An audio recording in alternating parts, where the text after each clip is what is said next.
Queridos hermanos y amigos que nos sintonizan amablemente a través de este canal de YouTube, los invitamos a que se suscriban a nuestra página y que animen a otras personas a hacerlo con el propósito de que podamos tener los suscriptores requeridos para poder transmitir en vivo los programas de la Iglesia Remanente Fiel y de esa manera poder servirles de una mejor manera. Actualmente pueden ver nuestras transmisiones en diferido, pero quisiéramos servirles haciéndolo en vivo y en directo. Que Dios los bendiga y los animamos a ayudarnos en este sentido. Gracias. Que el Señor les bendiga, hermanos. Quiero invitarlos a abrir la Biblia y para ello tengámosla abierta en 2 Crónicas, capítulo 11.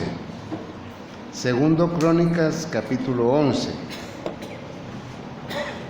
La verdad es que ya empezamos a estudiar este pasaje en el capítulo 10, que ya lo habíamos cubierto, y para esta oportunidad le he dado el título a nuestra meditación, siempre pensando en el rey Roboam. Básicamente le he intitulado Los altibajos en la vida de Roboam. Los altibajos en la vida de Roboam. Y es que habíamos estado estudiando de que Roboam no trató bien al pueblo de Israel, es decir, a las 10 tribus del norte, y por eso ellos se separaron del reino, tal como ya se había previsto de parte del Señor. Por medio del profeta Ahías o Agías, como se dice, había dado una profecía así. Pero cuando ellos se separaron, Roboam intentó regresar bajo su reino a las 10 tribus del norte, intentó hacerlo, pero Dios se lo prohibió. Y se lo prohibió por medio del profeta Semaías. Y por supuesto, cuando vino la palabra de Dios por medio de Semaías, Roboam aceptó el mensaje y lo obedeció. Y como producto de eso, hubo bendición para Judá, bendición para el reino del sur. Y es importante lo que ocurrió aquí. Estamos tratando más que todo el reino de Roboam, que es el hijo de Salomón, con quien se dividió el reino al morir este. Pero primero él no se portó bien al oír el consejo de los jóvenes, que le decían que pusiera más impuestos, que tratara peor al pueblo, y eso no estuvo bien. Esa es una actitud, pero cuando él intentó regresar a las 10 tribus, por supuesto con guerra, yendo a traerlos a la fuerza, Dios le envió al profeta y le dijo: no hagas eso, déjalos.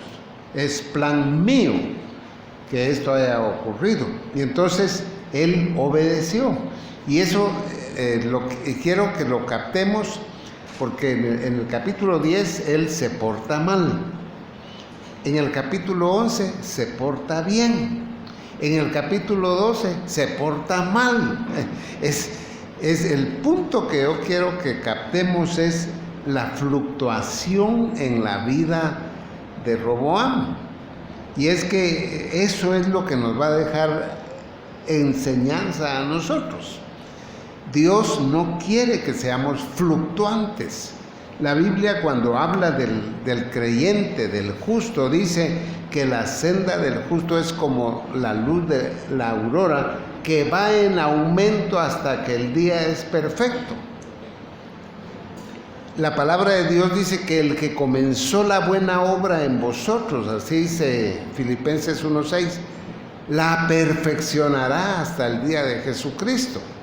En otras palabras, Dios quiere que usted y yo vayamos adelante a la perfección, que no retrocedamos, que no un día nos portemos bien y otro mal, que un año nos portemos bien y el otro mal. Eso no quiere Dios.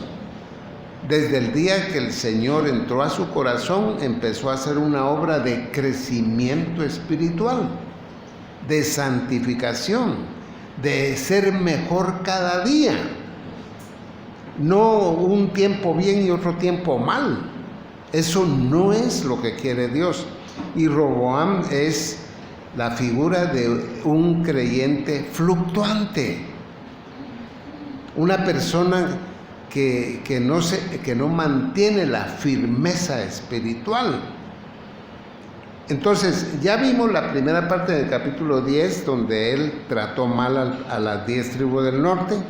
Ahora intenta ir a traerlos, a rescatar eso que es el reino de Israel, pero Dios se lo prohíbe y él obedece.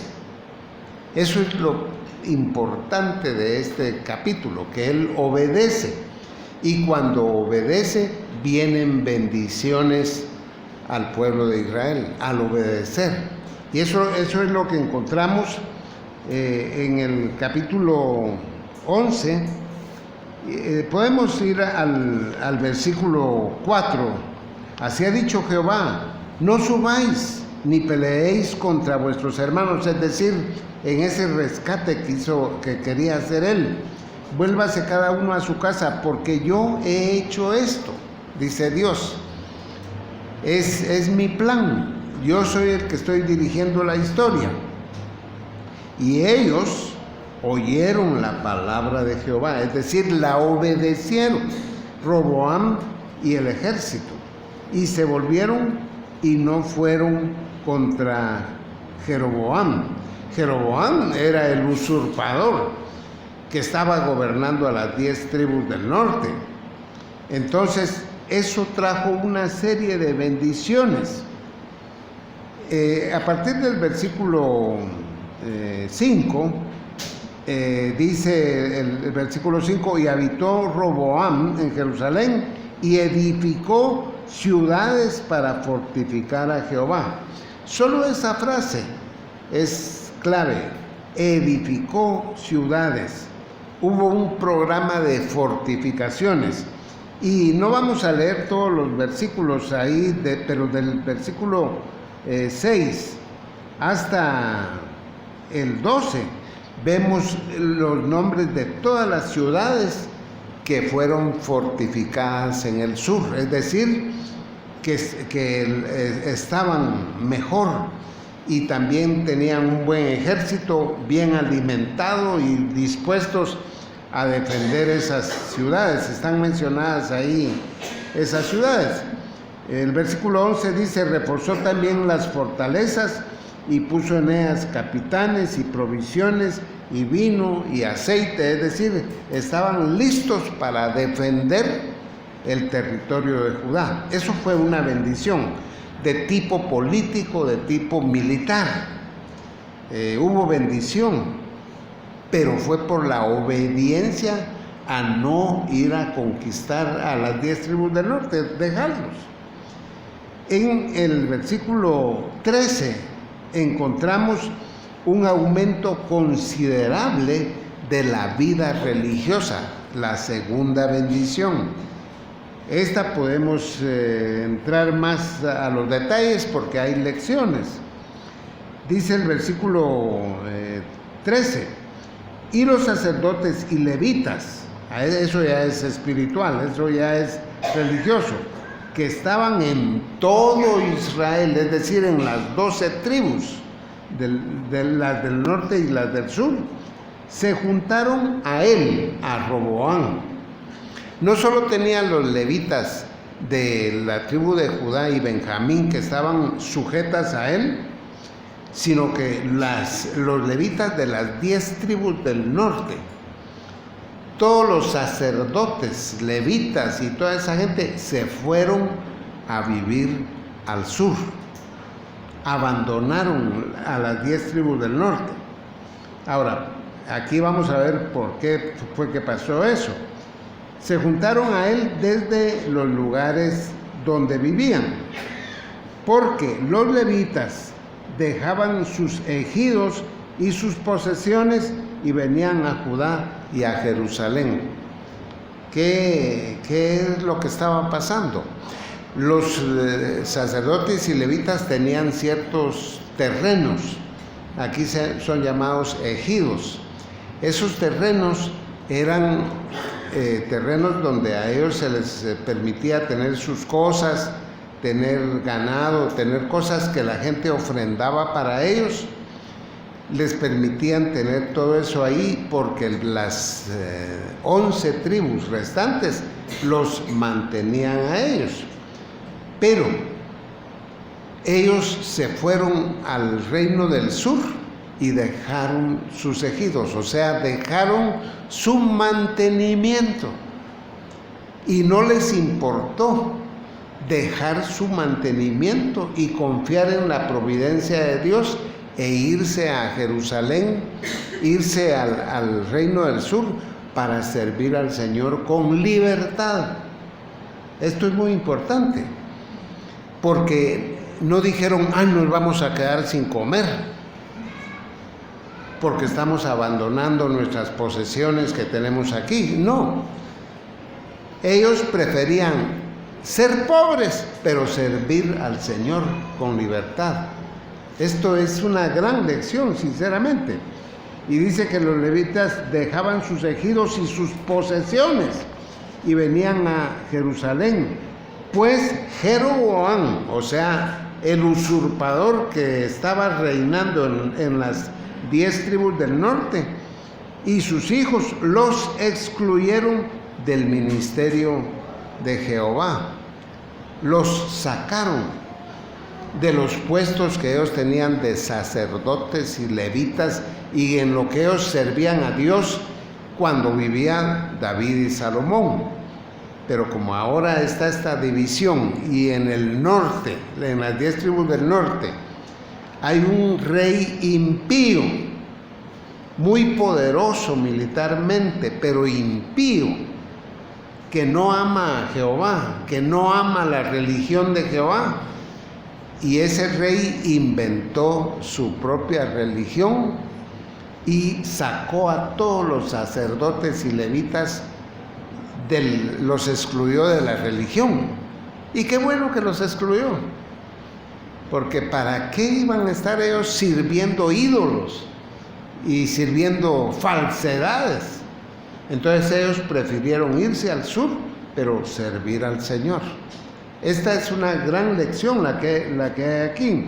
En el versículo 15 dice, y él designó, es decir, Jeroboam, designó sus propios sacerdotes para los lugares altos, o sea, lugares de idolatría, y para los demonios, y para los becerros que él había hecho. Jeroboam inventó su propia religión y puso 2 becerros de oro, o sea, 2 toros hechos de madera y cubiertos con oro, uno en Betel y otro en Berseba, o sea, uno en el norte y otro en el sur del territorio israelí, o sea, de las 10 tribus del norte. Puso 2 becerros de oro para adorar a esos, pero además dice que también se involucró en asuntos demoníacos. Aquí lo dice, que puso sacerdotes para los lugares altos de idolatría y para sus demonios.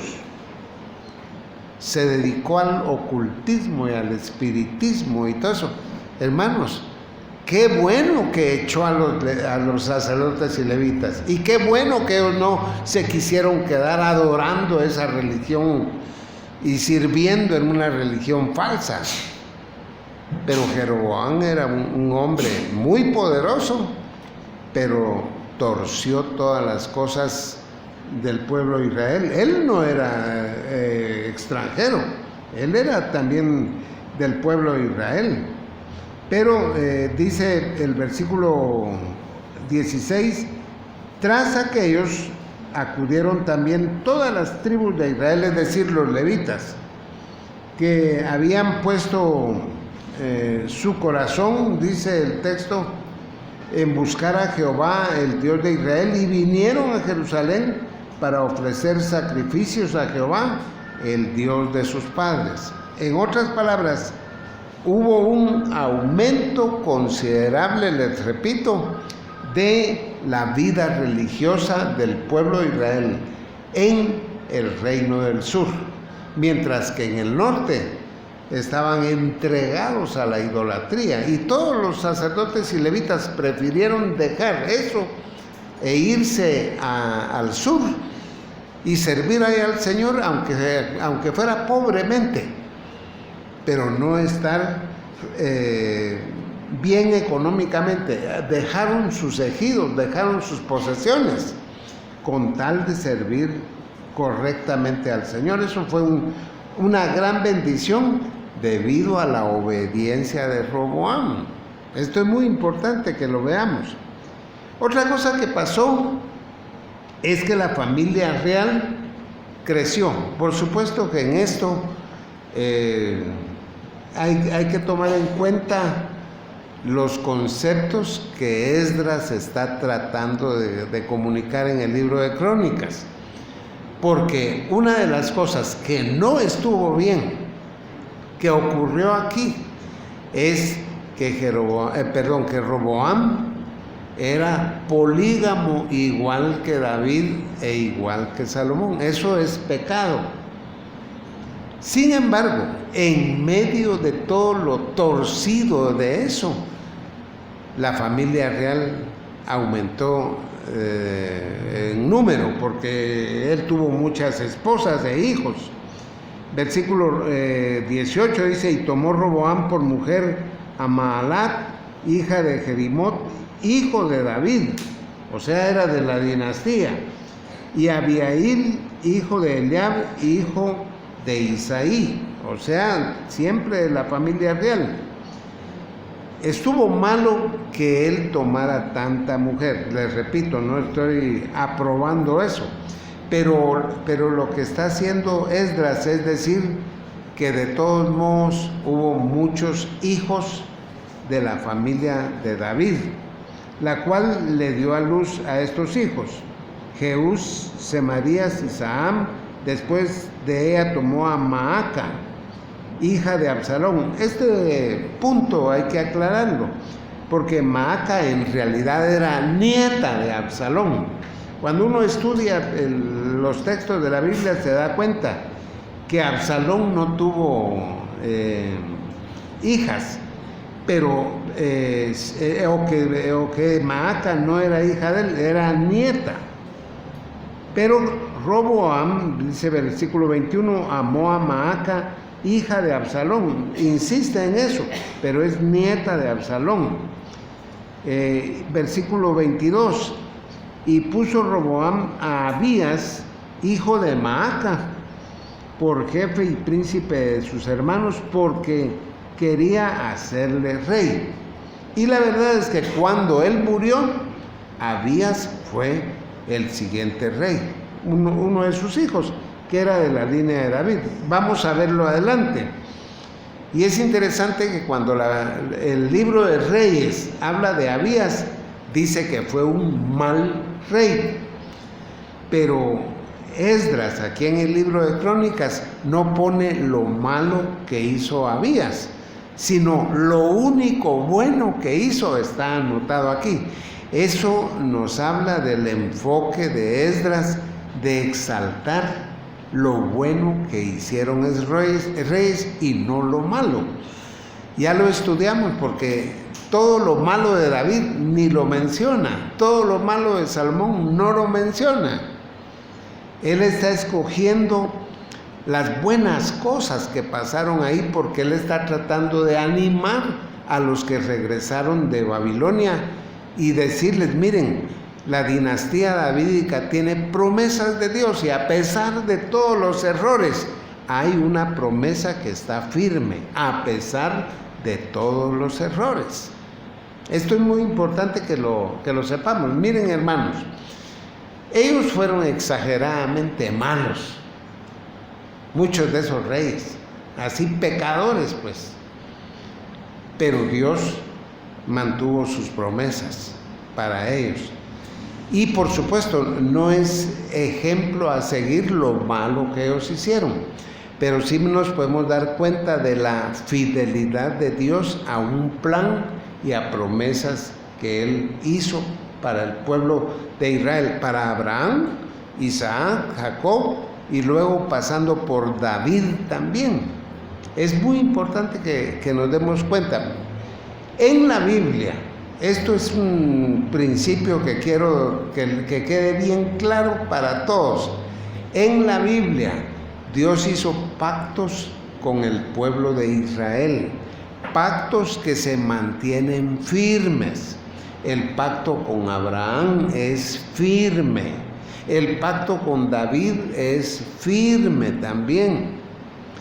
Y todos los fracasos de Abraham, los fracasos de David y los fracasos de muchos de los siervos de Dios no van a impedir que se cumplan las promesas de Dios. Todos los fracasos. Y cuando usted mira la Biblia, se da cuenta de eso. En el capítulo 12 de Génesis, Dios hace un pacto con Abraham. Si usted mira el siguiente capítulo, vienen los pleitos con Lot. Si usted mira el capítulo 15, ahí Dios ratifica el pacto con Abraham. Lee en el capítulo 16 y Abraham, comete el error que cometió con la mujer, con Agar. Y de ahí viene Ismael. Y esos son fracasos de Abraham. Pero, les repito, las promesas de Dios, que son promesas incondicionales, los fracasos de sus siervos no van a impedir que se cumplan las promesas de Dios. Por eso Dios le hizo promesas a David, el pacto davídico, de darle un trono eterno. Y los fracasos de David y de todos sus descendientes no van a evitar que se cumpla el pacto de Dios. Y se va a cumplir perfectamente con Jesús de Nazaret, su hijo impecable. Él sí no falló. Él es el descendiente de David que no comete error. Cuando ustedes leen el libro de Reyes, y Samuel, si se menciona algún rey, dice, e hizo lo malo delante de Jehová y murió. No sé si han visto ese estribillo que hay ahí.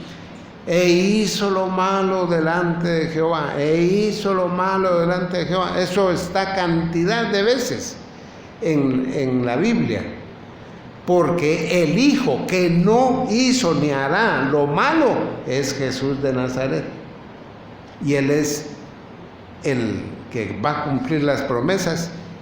Y en el caso nuestro, Él es nuestro Salvador. Él es el Cordero de Dios impecable que quita el pecado del mundo, que quita el pecado de un indigno como el que les está hablando. Yo soy un pecador.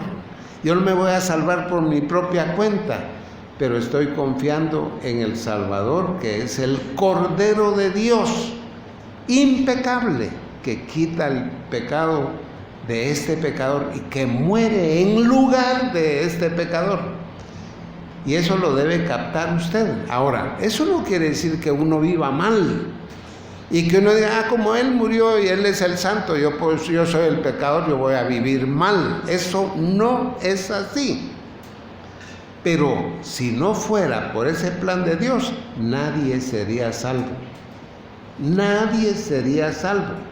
Porque no hay justo ni aún uno. No hay quien busque a Dios. Todos nosotros nos descarriamos como ovejas, cada cual se apartó por su camino, mas Jehová cargó en él, en Cristo, el pecado de todos nosotros. Entonces, nadie va a traer las bendiciones de la vida eterna por su propia cuenta. Todos necesitamos a un Salvador que nos libra de la condenación a donde ya habíamos caído. Ahora, eso debe motivarnos a vivir santamente, agradecidos, a buscarle, a alabarle, a tratar de ser como Él era. Sí, pero jamás estemos pensando que porque yo me porto bien me voy a ir al cielo. Esa es la equivocación que tienen muchos religiosos con la Biblia, que es por el comportamiento de uno que se va a ir al cielo. No, hermanos, es una obra redentora, es la gracia de Dios la que nos va a salvar. Y esa gracia la debemos agradecer con una conducta que sea agradable al Señor, con vidas que de verdad sean para la gloria del Señor, con obras que glorifican a Dios, pero que no nos van a salvar nuestras obras, sino la obra del Señor Jesús. Yo no sé, espero que esto sea entendible, porque hay mucha gente que está equivocada en este detalle. Lastimosamente estamos enseñando la palabra y la Biblia lo dice y la gente parece no entender. Solo quiero decirles algo.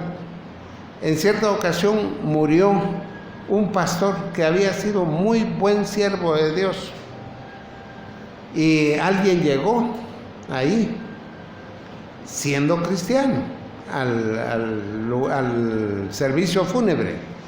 Y cuando se expresó del pastor, dijo: Él sí está en el cielo, Él sí está en el cielo. ¿Por qué? Porque era un gran pastor. Hermanos, nadie va a ir al cielo por ser un gran pastor y por ser un gran cristiano. Vamos a ir al cielo porque Cristo murió en nuestro lugar en la cruz del Calvario. Y Él es nuestro Salvador.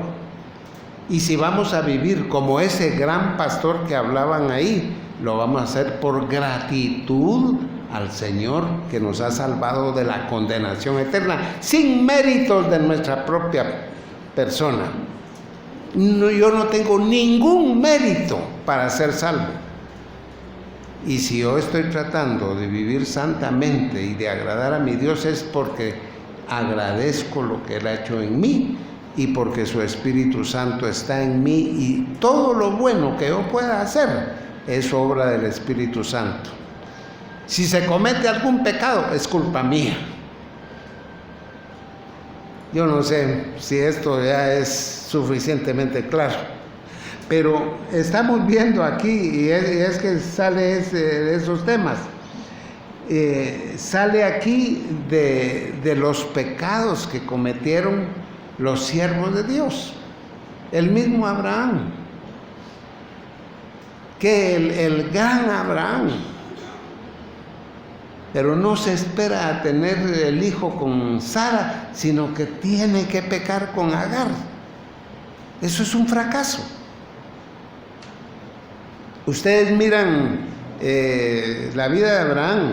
Dios le da una promesa. En el siguiente capítulo se va a Egipto a decir mentiras. ¿O no fue a mentir a Egipto? A decir que Sara era su hermana, no su esposa. Son mentiras, porque no confió en Dios. Pero de todas esas debilidades que tenían esos siervos de Dios, nos vienen a enseñar que yo también soy débil. Y sin embargo no me voy a salvar por ser fuerte o por ser débil, me voy a salvar porque Cristo es mi Salvador. Eso es lo que vale. Eso es lo que vale. pero lo tenemos que entender muy bien. Miremos el capítulo 12. En el capítulo 12, Roboam, después de tanta bendición, vuelve a fluctuar.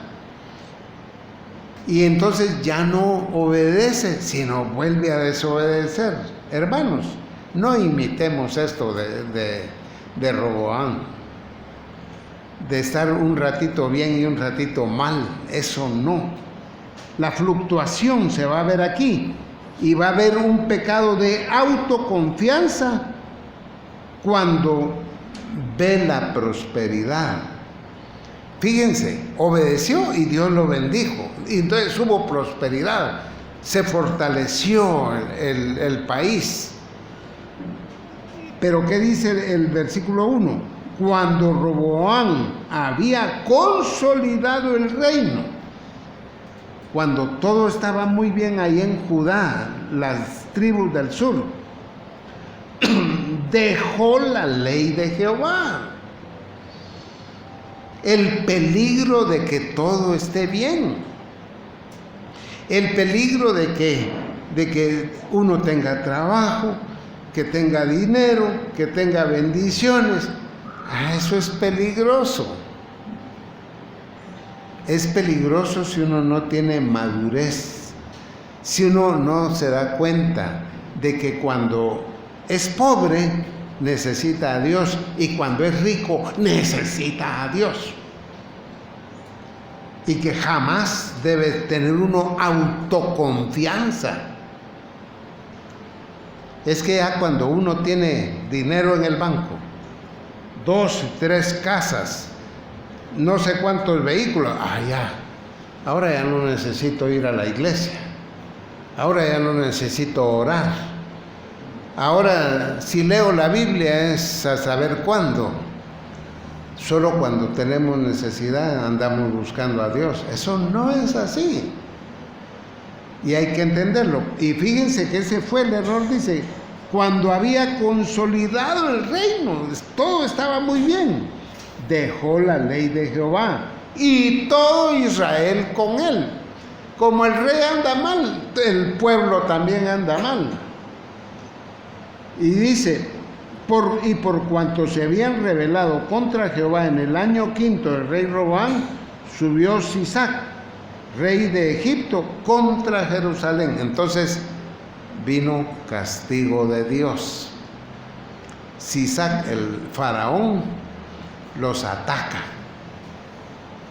Y dice versículo 3, con 1200 carros venía Sisac, con 60,000 hombres de a caballo, más el pueblo que venía con él de Egipto, venían libios y de otras naciones, suiqueños y etíopes, y no tenían número, dice, era un gentío que venía atacando a Roboam. Y Dios trajo esta calamidad para que ellos se arrepintieran de haber dejado la ley de Jehová. Y Sisac, el rey de Egipto, los atacó y tomó las ciudades que en los versículos anteriores habían sido fortificadas. Esas ciudades que hubo tanta bendición, hubo tanta fortificación, las tomó Sisac. En otras palabras, las riquezas que les había dado el Señor, se las quitó. Se las quitó. Y por supuesto, cuando uno mira el pasaje, se da cuenta de que Dios no hace nada así al azar. Él hace bien hechas las cosas. Versículo 4, y tomó las ciudades. Entonces vino el profeta Semaías a Roboam y a los príncipes de Judá, el mismo que les había dicho que no atacaran a las 10 tribus del norte, y les dijo, así ha dicho Jehová, vosotros me habéis dejado y yo también os he dejado en manos de Sisac.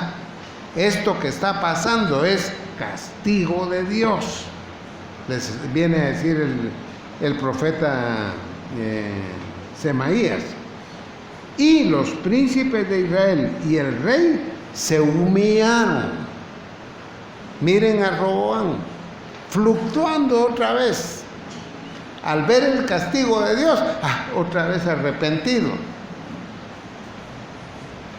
A veces hay gente que en algunas iglesias pasa reconciliándose todas las semanas. El domingo se reconcilian y toda la semana van a pecar. Y el domingo cuando dicen ¿a quién se quiere reconciliar? Ellos van ahí para enfrente. Hermanos, el día que recibimos a Cristo nos hicimos responsables y debemos tener un compromiso de vivir santamente y ser firmes en la vida cristiana y no fluctuantes. Bueno, aquí se arrepintió y mire lo que pasó.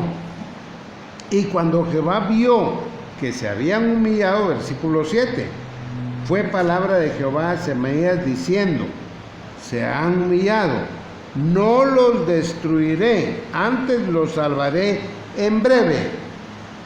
No dice los salvaré ya, sino en breve, pero los voy a dejar que sufran un poquito.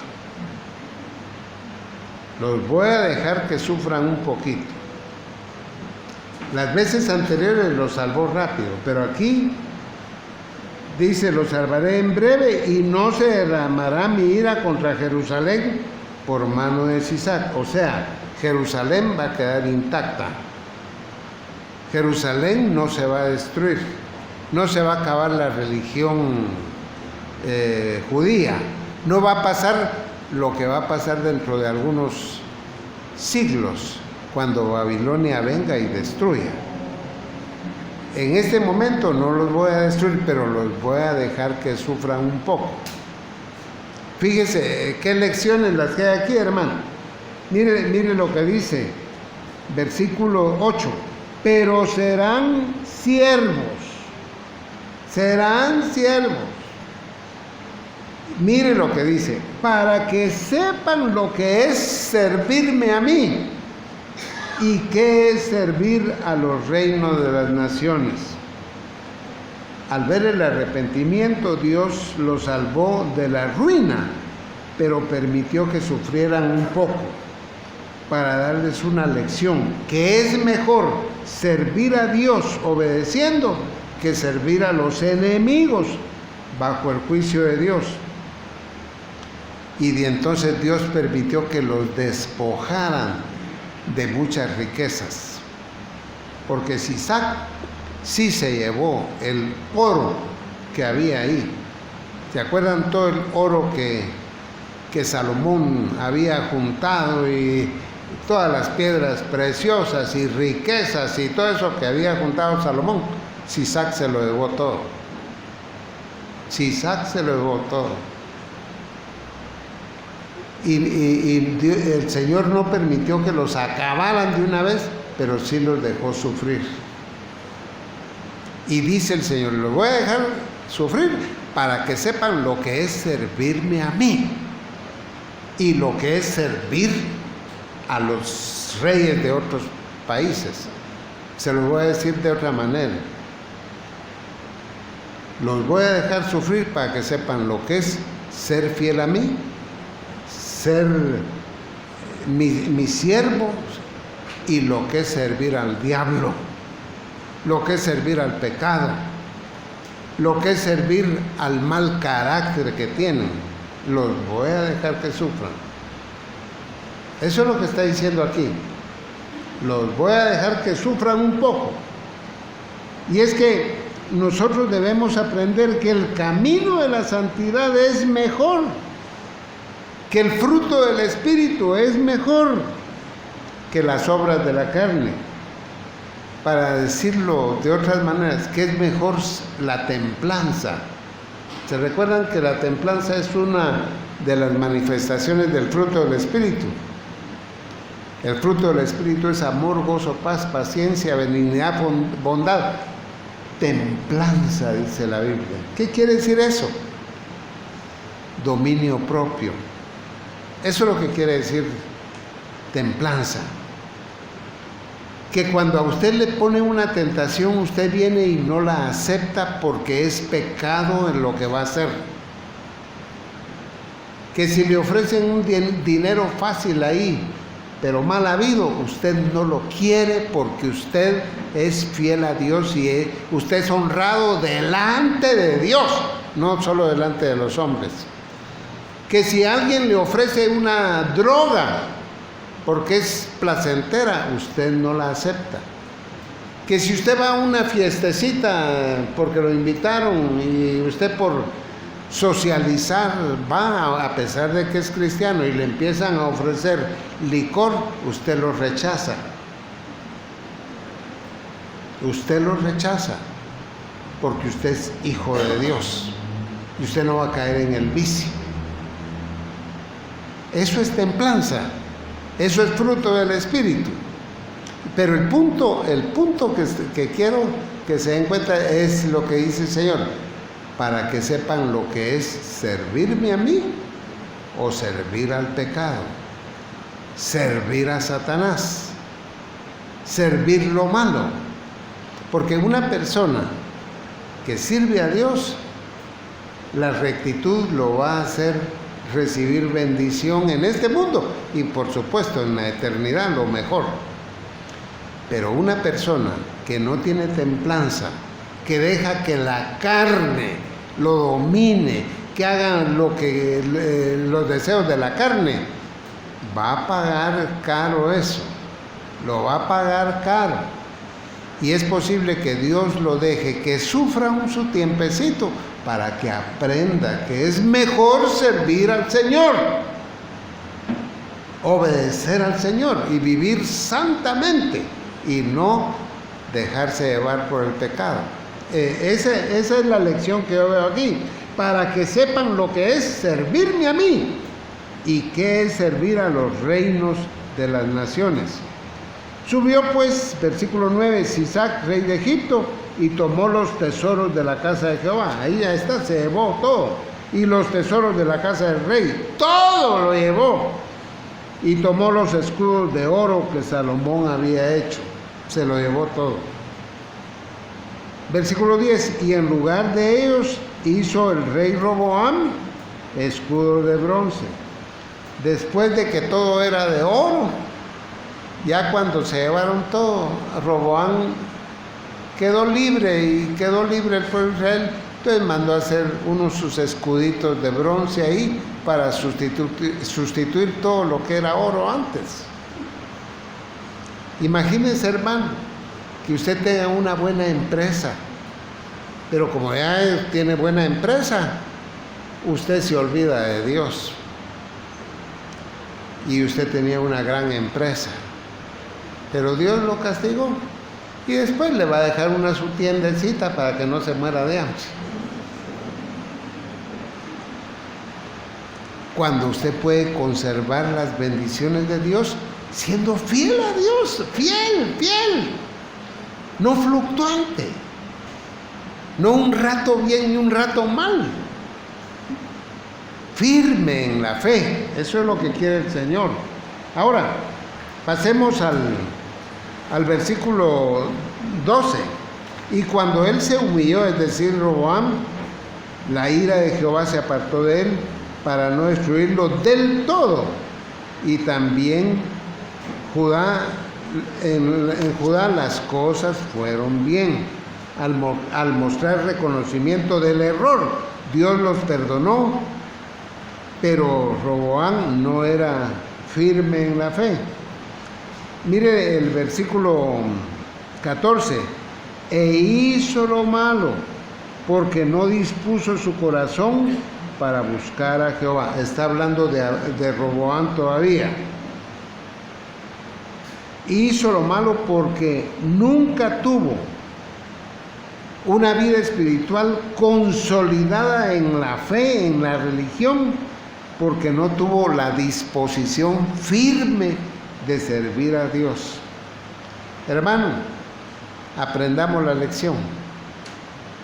Dispongámonos a ser firmes en nuestra vida espiritual, firmes en asistir a la iglesia, firmes en orar, firmes en leer la palabra de Dios, firmes en hacer la voluntad de Dios, firmes en vivir la vida con el fruto del Espíritu y no con las obras de la carne.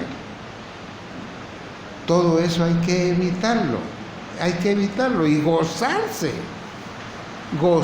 en el Señor, hermano. Es que esto es algo maravilloso, cuando en el corazón de uno no hay envidia, porque el otro tiene más. Si Dios le ha dado más, que le dé, y que le dé más, aunque no me dé nada a mí. Yo estoy contento con lo que Dios me ha dado a mí. Y cuando uno vive así, vive una vida de felicidad. Nada le puede arrancar la felicidad a uno, porque uno está llevando el fruto del Espíritu y agradando a su Dios. Y lo hace siempre. No un día sí y el otro no.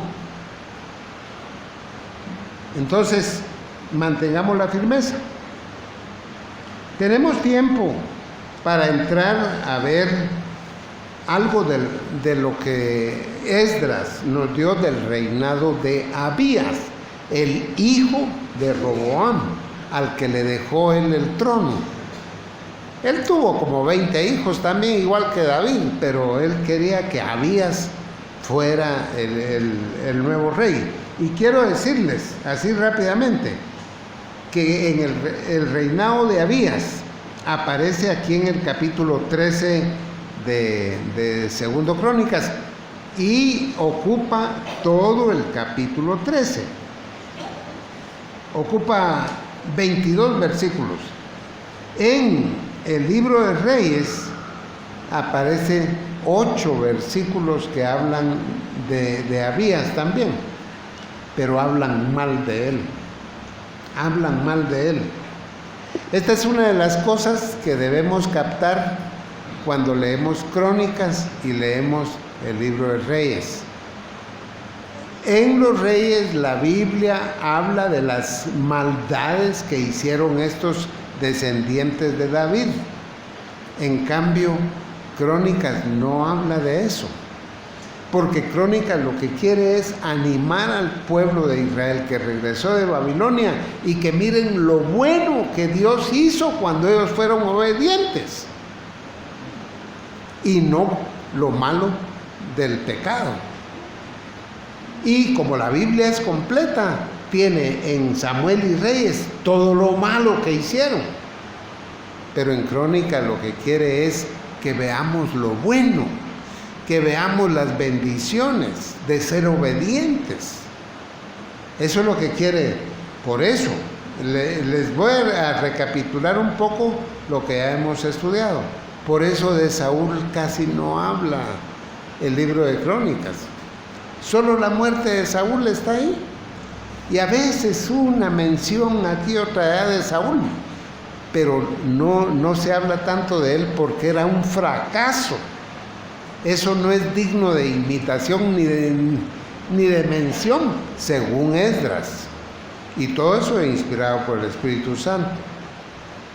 El pecado de David con Betsabé no aparece en el libro de Crónicas. No aparece. Y no es que la Biblia quiera esconder nada, porque está escrito en el libro de Samuel y Reyes. Ahí está completa la Biblia. Pero aquí el propósito es hablar de lo que anime la fe de los judíos que regresaron de Babilonia. Entonces, quiero decirles, Primero Reyes, capítulo 15, no lo voy a leer, del versículo 1 al 8, le da a Abías otro nombre también, le llama Abiam.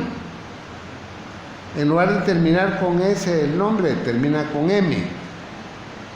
Y Abiam, o sea Abías, y lo clasifica como un mal rey, como rey malo.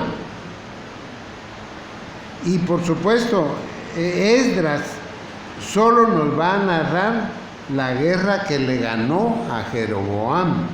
No va a entrar en más detalles. todo lo que se habla de Abías aquí es el capítulo 13 y la guerra que le ganó a Jeroboam.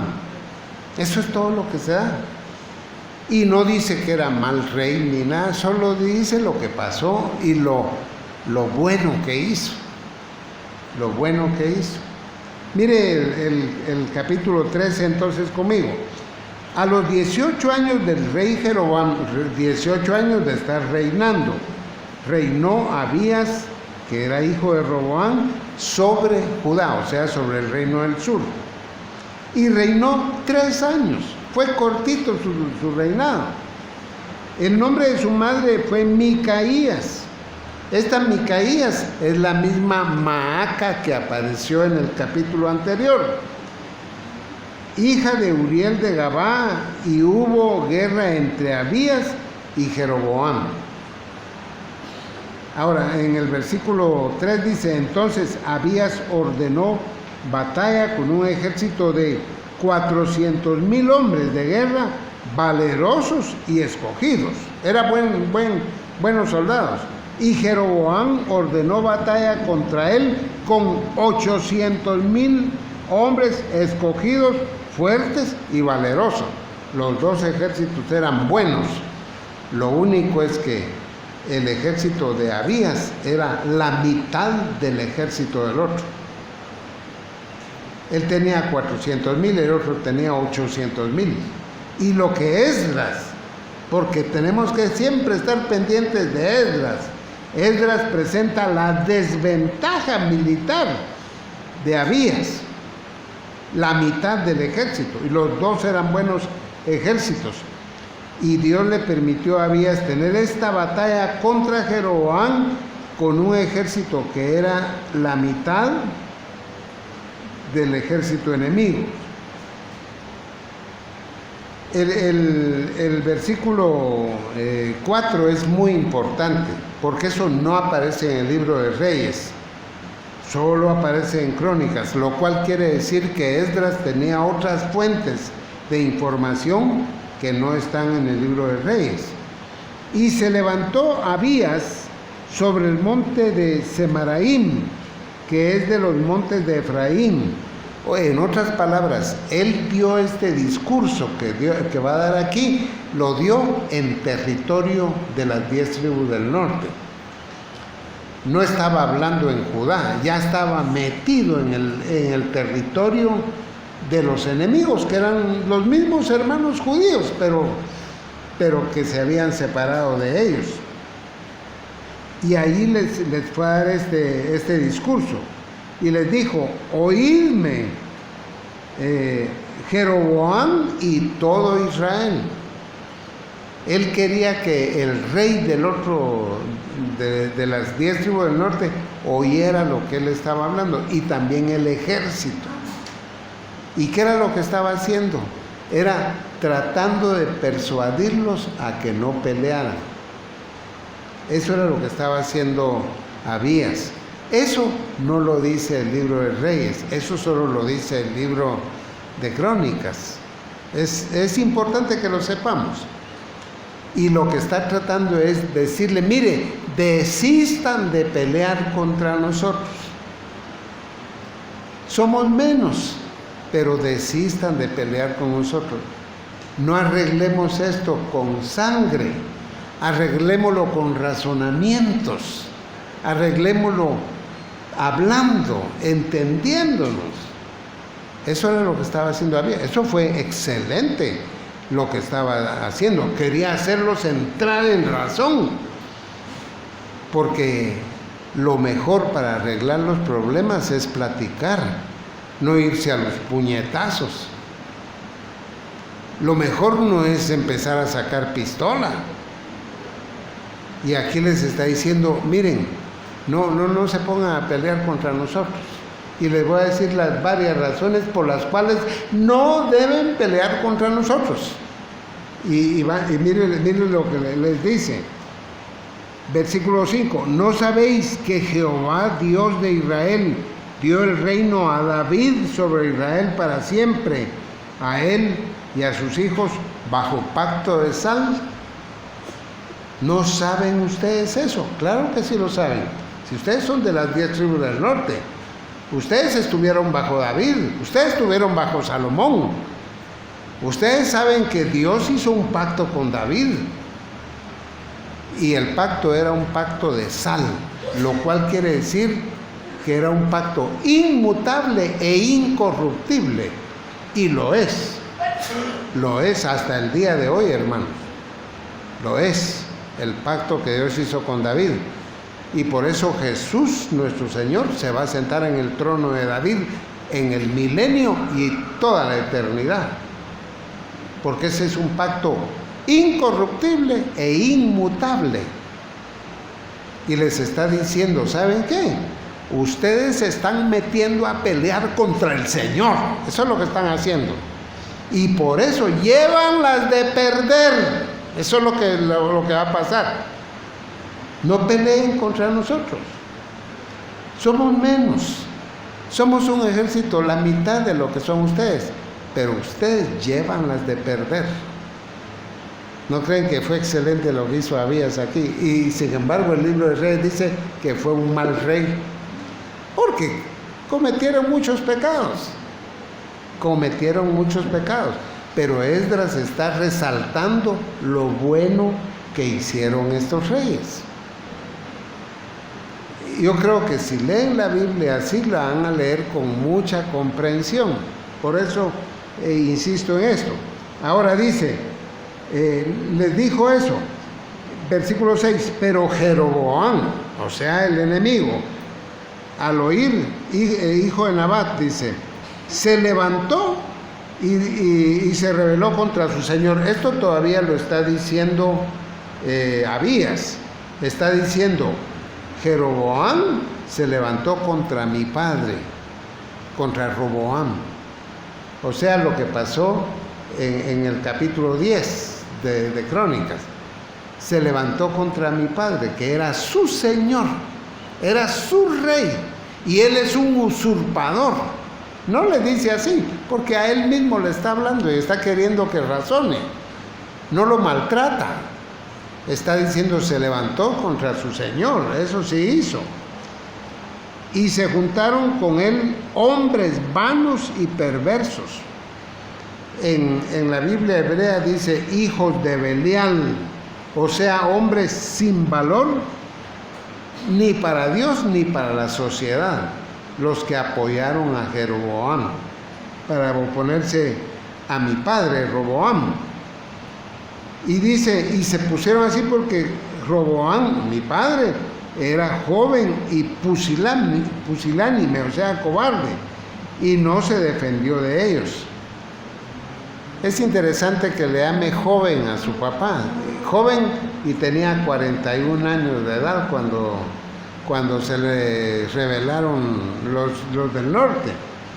Pero lo que pasa es que Roboam, aunque tenía 41 años, era inmaduro para comprender los planes de Dios para Judá, lo cual nos deja otra lección, que muchas veces uno de cristiano es inmaduro para ver los planes de Dios. Hermanos, Dios tiene planes y los planes de Él nadie los va a cambiar. Y si Él permite algo, es bendición. Y si manda algo, es bendición para los que aman a Dios. Ahora, para la gente que no ama a Dios, que rechaza la voluntad de Dios, hasta cosas buenas les pueden caer mal. Hasta cosas buenas les pueden caer mal, hacerles daño. Puede ser que tengan bastante dinero y eso los arruine más porque no aman a Dios. En cambio, a usted, que es hijo de Dios, hasta la pobreza le puede caer bien. Hasta una enfermedad le puede caer bien, porque lo va a acercar a Dios. Porque todo obra para bien de los que aman a Dios. Todo, todo.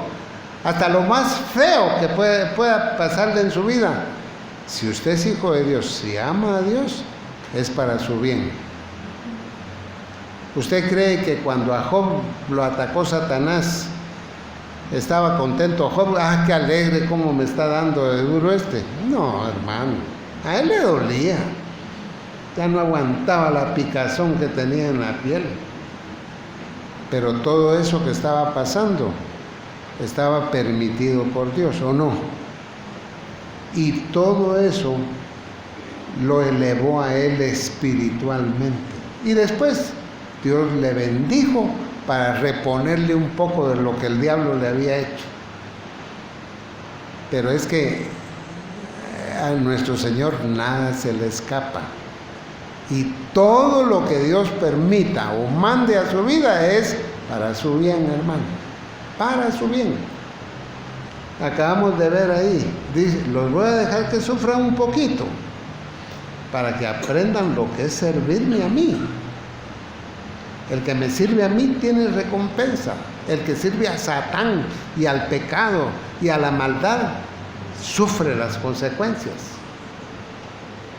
Sea hijo de Dios o no, pero de todos modos, si es hijo de Dios, más responsabilidad. Pero ya tenía 41 años, pero no tenía madurez.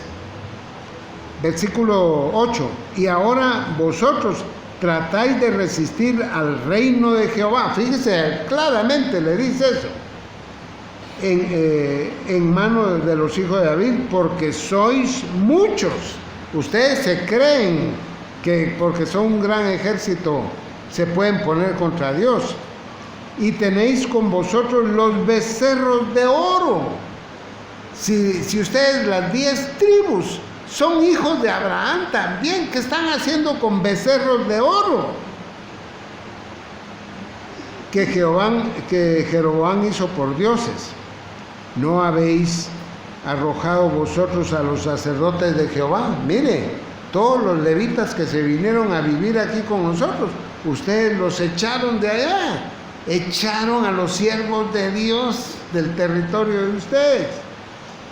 Y echaron a los hijos de Aarón y a los levitas, y los habéis designado sacerdotes a la manera de los pueblos de otras tierras, o sea, paganos, sacerdotes de religiones falsas, para que cualquiera venga a consagrarse con un becerro y 7 carneros. Mire, le dice, los que tienen que servir a Jehová en nuestro país son los hijos de Aarón y los levitas. No cualquiera se puede poner aquí de sacerdote, y Jeroboam ha puesto a cualquiera de sacerdotes. Les está diciendo, miren, todas las desventajas que tienen ustedes. Bueno, el versículo 10, ya estamos terminando, hermanos. Mas en cuanto a vosotros, en cuanto a nosotros, Jehová es nuestro Dios y no le hemos dejado. Nosotros no tenemos becerros aquí. Y los sacerdotes que ministran delante de Jehová son los hijos de Aarón aquí con nosotros, como Dios manda. Y los que están en la obra son levitas, como Dios manda, que se tienen que hacer las cosas. Y es que hay tanto que comentar, pero hermanos, las cosas en la iglesia deben hacerse como Dios manda. Pero muchas iglesias dicen, no, pero muy aburrido. En cambio, aquí hay jóvenes que les gusta vestirse como sea. Perdone lo que voy a decir, pero son patanes, y eso es lo que le gusta a la gente. No como Dios manda, sino como a ellos les gusta. Y lastimosamente están haciendo iglesias al gusto del consumidor. No como Dios dice que deben ser las cosas, sino como a ellos les gusta, porque eso trae más gente aquí. Hermanos, miren, dichosos nosotros que estamos contentos con la palabra de Dios, con la alabanza ordenada, con alabanzas que sí dicen grandezas de nuestro Dios, y no que solo nos divierten a nosotros. Y eso es lo que estaba diciendo Abías aquí, a ellos. Ustedes tienen un culto desordenado, llevan las de perder con Dios. Bueno, yo creo que podríamos leer cada detalle y comentarlo, pero vamos a leer, dice, vamos al versículo 13, hablando de los levitas, los cuales queman para Jehová los holocaustos, cada mañana y cada tarde, como Dios manda, el incienso aromático, como Dios manda, y ponen los panes en la mesa limpia, y el candelero de oro con sus lámparas que ardan cada tarde, porque nosotros guardamos la ordenanza de Jehová nuestro Dios. Subraye eso. Nosotros guardamos la ordenanza de Jehová nuestro Dios. Estamos haciendo las cosas como dice el Señor que se tienen que hacer. Ustedes, que son israelitas también de las 10 tribus del norte, no están haciendo lo que le agrada a Dios. Mas vosotros le habéis dejado. Y he aquí, Dios está con nosotros por jefe, y sus sacerdotes con las trompetas de júbilo para que suenen contra vosotros, oh hijos de Israel. No peleéis contra Jehová, el Dios de vuestros padres, porque no prosperaréis. Van a perder. Nosotros somos la mitad del ejército.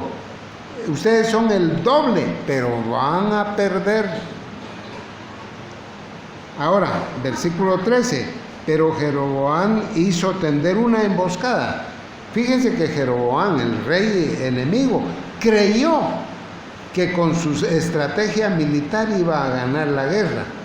Hizo una emboscada para venir a ellos por la espalda, y estando así delante de ellos, la emboscada estaba a espaldas de Judá. O sea, tenían enemigos enfrente y enemigos atrás.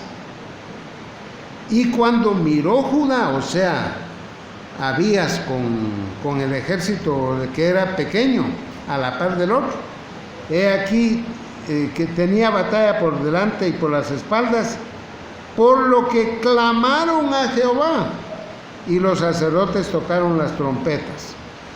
Entonces los de Judá gritaron con fuerza, y así que ellos alzaron el grito, Dios desbarató a Jeroboam y a todo Israel delante de Abías y de Judá. Dios desbarató a ese ejército de 800,000 hombres.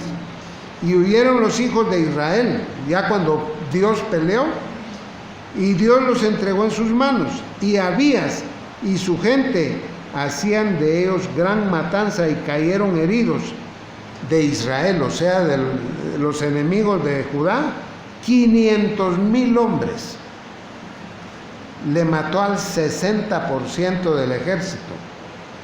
Así fueron humillados los hijos de Israel.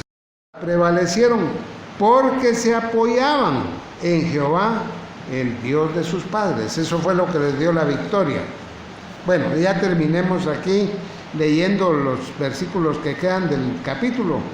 Y siguió Abías a Jeroboam y le tomó algunas ciudades, a Betel, a Gesana y a Efraín. Él venía, según Jeroboam, a capturar a Judá, y lo que hizo fue perder estas 3 ciudades. Versículo 20, y nunca más